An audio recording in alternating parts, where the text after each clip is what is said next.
নদীতে একের পর এক বিলীন ব্যবসা প্রতিষ্ঠান সহ বিভিন্ন স্থাপনা, শেষ সম্বলটুকু রক্ষায় দোকানপাট সরিয়ে নেয়ার চেষ্টা ব্যবসায়ীদের।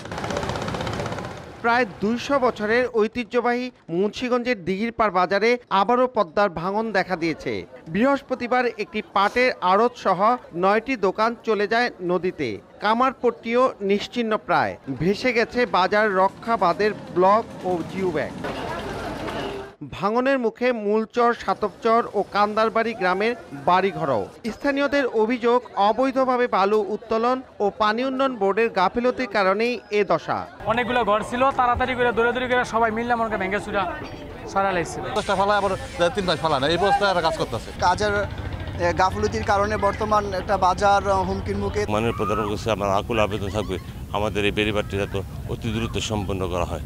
চলতি বছরের সেপ্টেম্বরে রক্ষাবাঁধ প্রকল্পের মেয়াদ শেষ হবে, তবে কাজের ধীর গতিতে ক্ষুব্ধ স্থানীয় জনপ্রতিনিধি।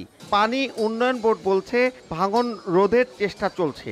এখন জন্ম সনদ দিয়ে খোলো বিকাশ স্টুডেন্ট অ্যাকাউন্ট, নিজের বিকাশ নিজে কর। আমাদের এখানে প্রতিনিয়ত জিওব্যাগ ফেলা হচ্ছে, কিন্তু ছোট মাঝারি বিভিন্ন ধরনের নৌযান প্রতিদিন প্রায় শত শত নৌযান এখানে এসে নোঙর করায় আমাদের বস্তাগুলো ক্ষতিগ্রস্ত হচ্ছে।